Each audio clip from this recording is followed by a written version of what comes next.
Selamat pagi semua. Boleh kita start? Kawan-kawan sudah ada? Ada. Makin segar ke makin mengantuk? Makin segar. Baru Okay, makan. dah harap semua masih bertahan. Saya punya tajuk senang saja, just simple, straightforward. Sebab yang mekanisme yang nak diguna untuk problematic wound dah dijelas tadi oleh Dr. Brian. So benda ni implement atas ni saja. Dia simple lah, straightforward juga. Okay. So bertahan dengan saya lebih kurang 45 minit. Kita habiskan banyak gambar saja. So kita tengok gambar. After this kita boleh sambung lunch. Okay. So topik hari ni adalah problematic wound. Problematic wound ni actually banyak di FU ke necrotizing societies ke, banyak saja jenis dia. Tapi hari ni kita akan fokus di FU lah, diabetic foot ulcer. Okay. Okay, for your information, saya pun agak baru dekat bidang hyperbaric. Sebab saya pun baru juga, tahun ni juga saya join dekat tempat hospital ni lah.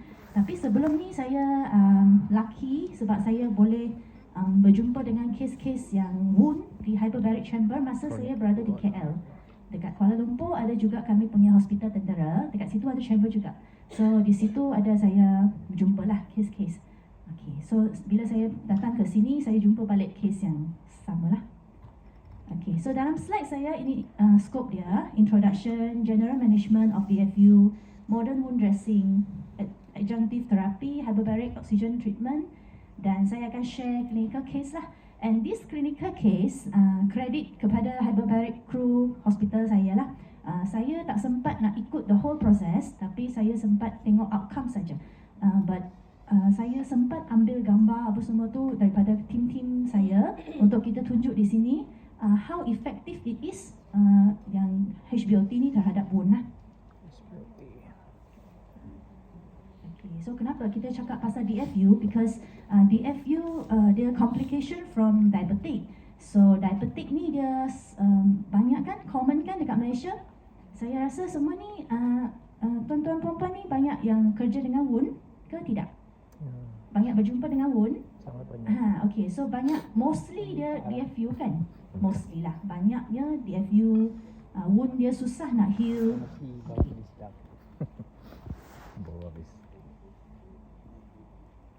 Okay, so diabetic foot complications, including ulcers. Okay, so ulcers tu lah yang our main concern lah untuk kita menjaga healing tu. Okay, so risk factors to develop ulcer, peripheral neuropathy and peripheral arterial disease. So kita kena tackle risk factor ni lah.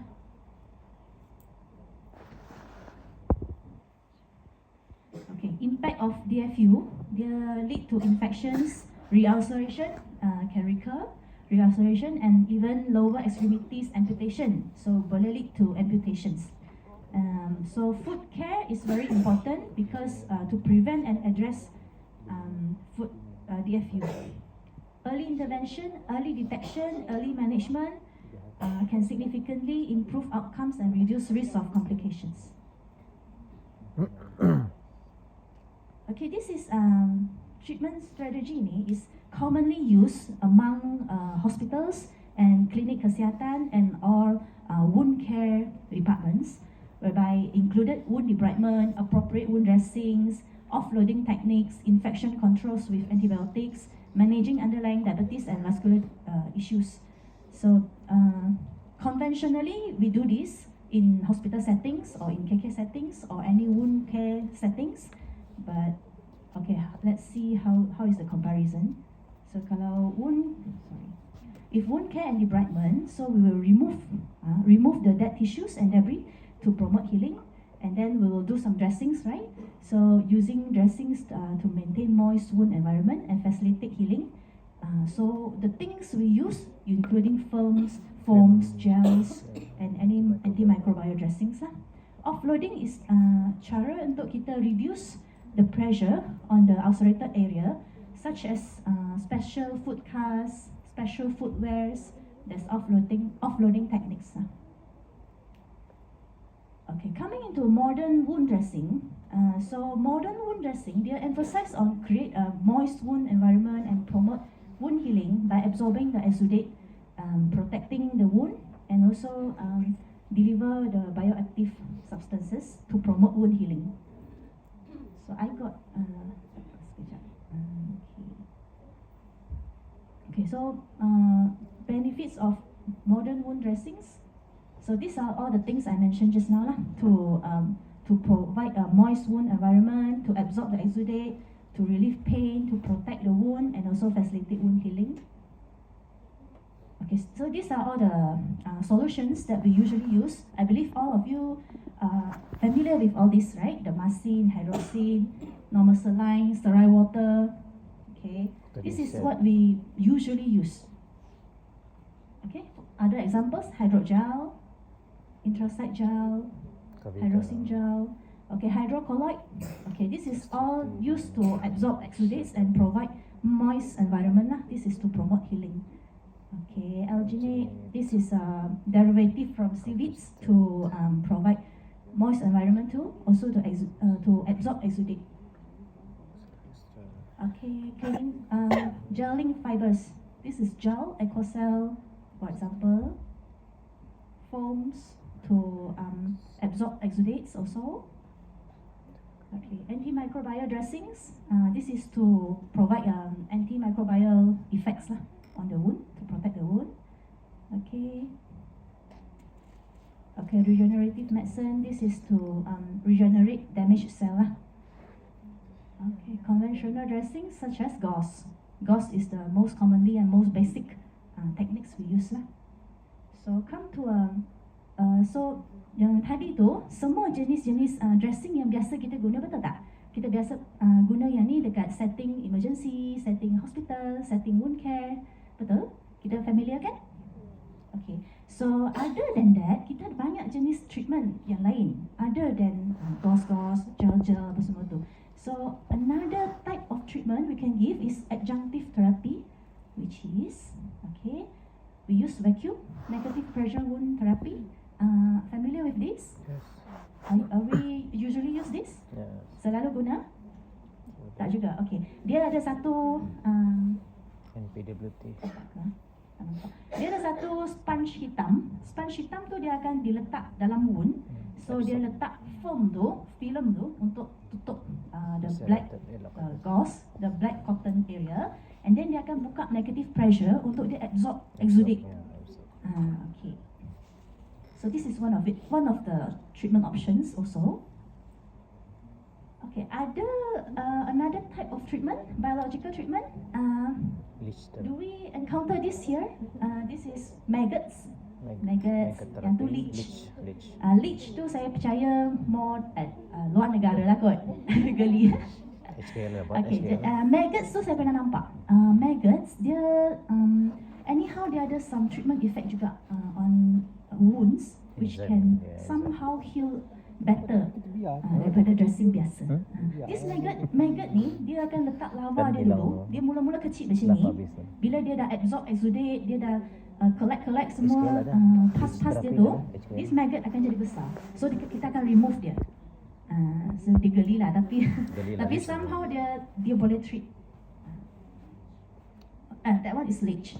This one hobot. Okay, so benda-benda yang saya cakap tadi adalah semua jenis-jenis yang kita boleh guna apa semualah before this.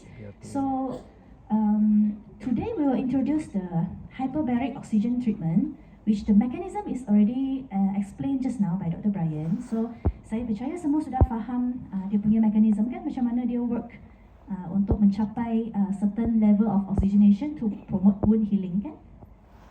So this session is more like sharing session sahajalah sebab mechanism dah cakap tadi. So ni banyak gambar sajalah.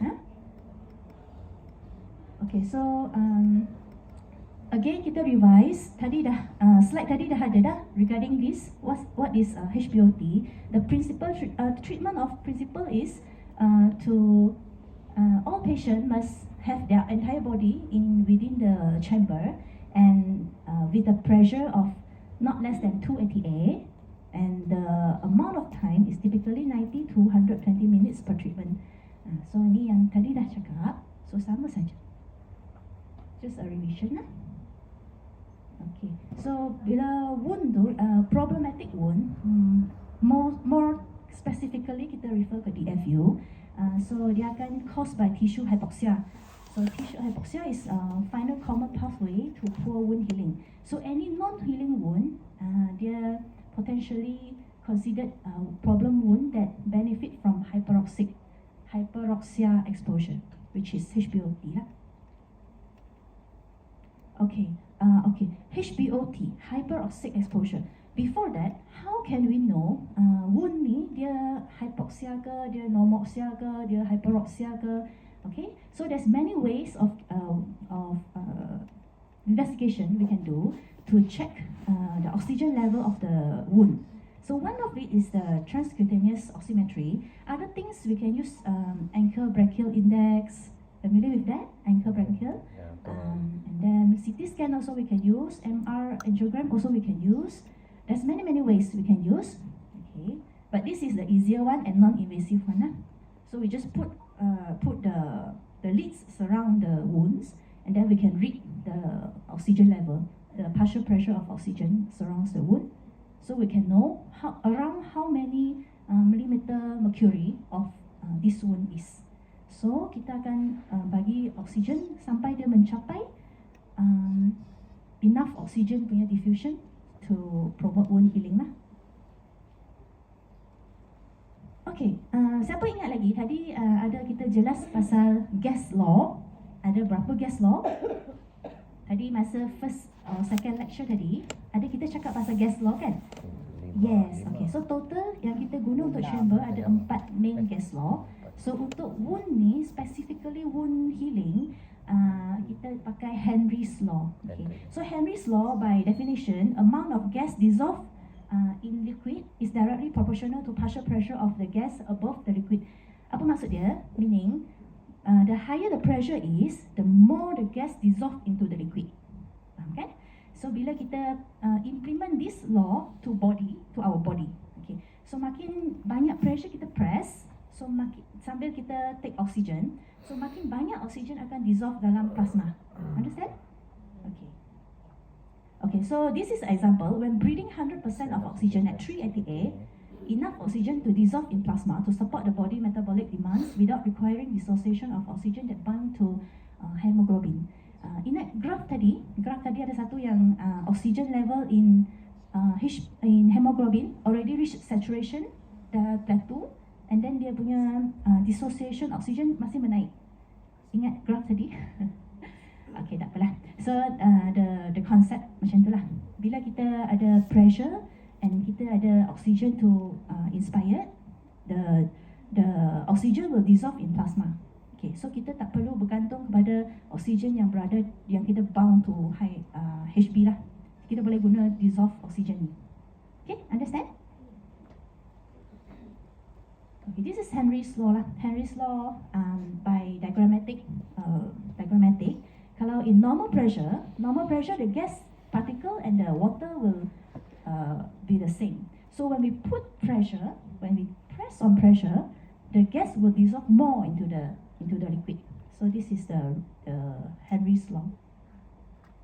Okay, so this explains Henry's law. When we put the tin soda water in tin or in the bottle, we will press it.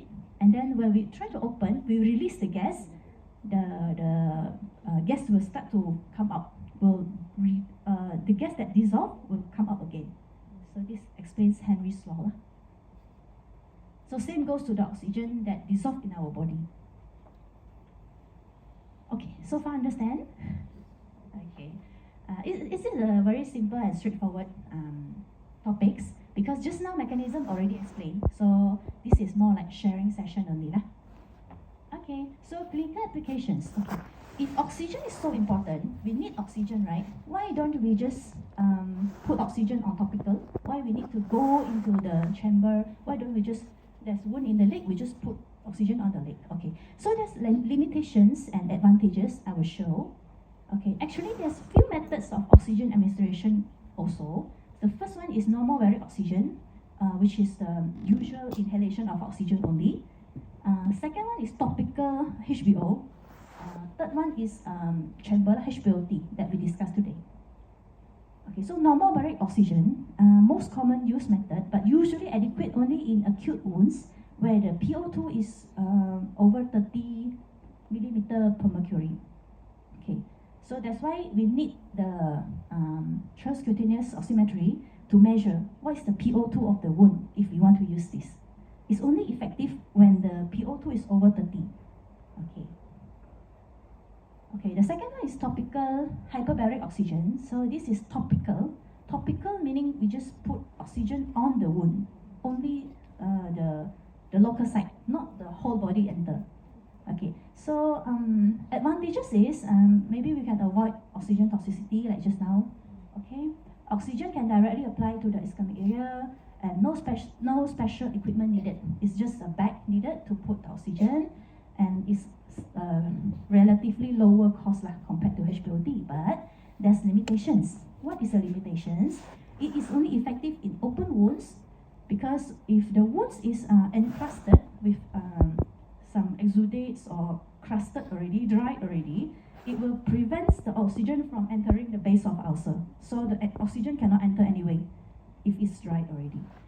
So pressure applied to the wound may impact the circulation of the limb. Okay. Ulcer that penetrating into deep tissue do not respond well to this method because ulcer yang mendalam, the oxygen will just supply on the upper superficial one. So the deep one, they cannot receive more. So this is the limitation of the topical HBO. So that's why we seldom use this. And what we're using is this mechanism of HBOT that we enter the chamber, the whole body. This mechanism, still remember just now? Okay.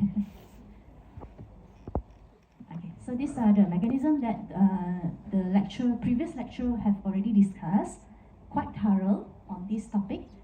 Okay, I hope all can get it lah. So like I said, mechanism is just the same. We just implement it into different indications. Okay, coming into clinical case sharing. This clinical case sharing is credited to our hyperbaric crew in our hospital because actually I'm quite new to this hospital. So some process, maybe I didn't manage to see the whole process from beginning until the end. Maybe I just able to see the outcome, but I managed to get the case and the photos, and let's look into it together. So there are two cases I will share that undergo HBOT in our center. Oh, this is so small. Can you see? Okay, this is first case, 64 years old gentleman, admitted initially to a private hospital, complaining foul smelling of right foot, and then there's ulcer with signs and symptoms of impending sepsis on 2023. So the setting is DFU. So he's advised for right below knee amputation, but patient refused. So he decided to get alternative treatment at India, but we able to get him to do chamber after that. Okay. So the comorbids, there's long list of comorbids. Okay, and also the blood parameters also showing that patient is having anemia, so it's not really suitable for major surgery actually. Okay, so this is the initial picture of the patient, posterior view from the back, from the side, and from the inner side. So this is quite bad ulcer. And very big, right? The area is quite big. Okay. So initially he's advised for right amputation, but patient refused. So we try to do debridement first. Okay. So this is consultation given. Lastly he's referred to us for HBOT this patient. So initially he decided to do a negative pressure wound therapy first. So he did it. Okay, he did it for 3 days, for change for every 3 days, and this is the wound after he do the negative pressure. slightly better, but not fully recovered, right? Okay. So then he is referred to us lah. Starting from this type of looking. So this one, Buruk. okay. So this one we started him on the HBOT. Okay. Okay. So it's getting better. Ya, ni Okay. pos HBOT ya.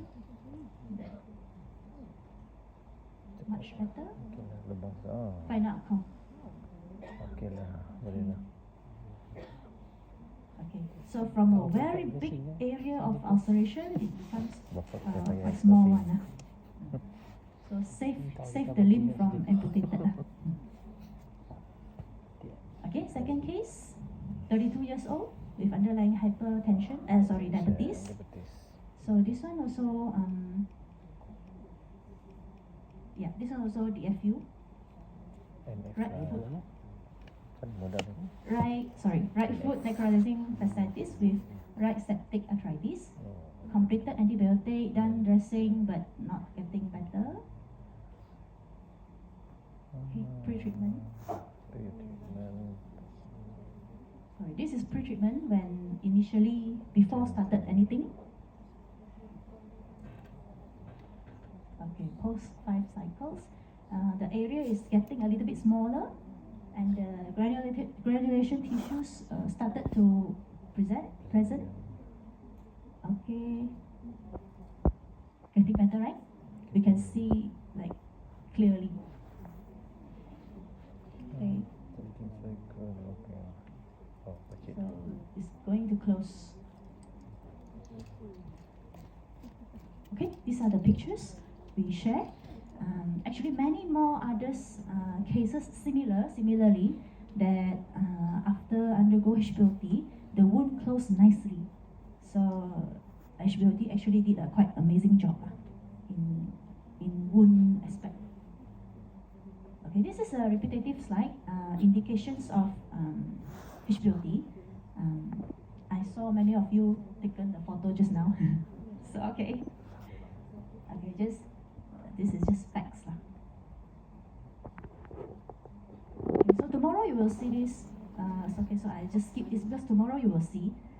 For those who are unable to make it, so this is the portable chamber. We can move it. This one can move. So two person inside there is like that. This inside. Okay, this one is the one you will see tomorrow. Oh, ya. Okay. Okay, so come into a conclusion. Like too fast, right?